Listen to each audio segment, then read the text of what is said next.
Hello everyone, I know it's been a while since I did my Talkz series. I'm kind of behind on the Supercross season, which this one I'm going to do for Jacksonville this time, the Lights main event. And I thought the race was, even though that was so many months ago, I thought the race was one of the closest I'd seen between Stroop and Porcel, with Porcel coming out on top, but not in a way that you would think. Usually he's so dominant, just win by about 10 seconds or something.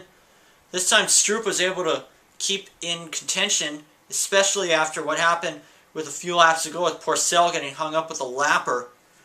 But outside of the battle between Stroop and Porcel, the biggest disappointment had to be Ryan Sipes. Guy who had second place in the last round at Arlington, winds up missing the main event by one spot. That's what you call extremely disappointing. And the winner from last week, and the winner from the last round, Blake Baggett, finishes 13th.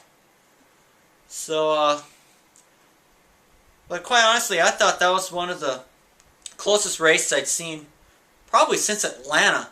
Because all the other ones have just been like runaways from either Barcia or Porcel.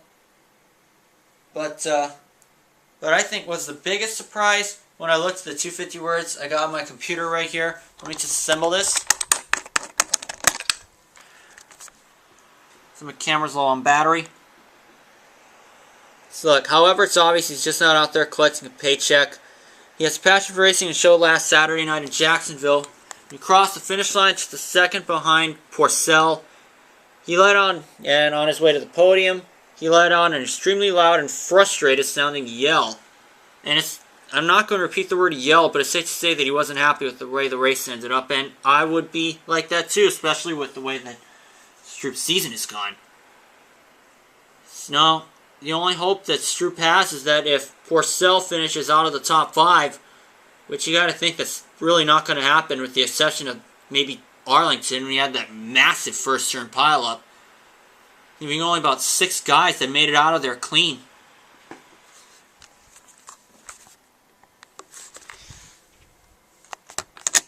But it's like, but so far this East Coast season's just been like ho-hum, Porcel's gonna win, but if Chris doesn't win, then it's either Barcia,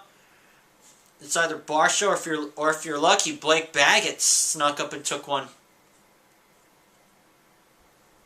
But the most exciting race had to be the LCQ, with the battle between Steve Clark and Sipes, who went down the first turn, came from dead last to finish in 3rd, just falling a few spots short of making the main event.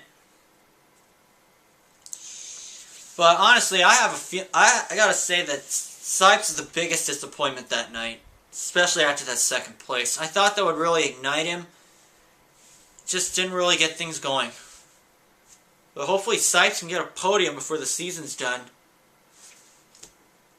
And even though this is kind of short, that'll do it for my 17th or 18th episode of my Talk series.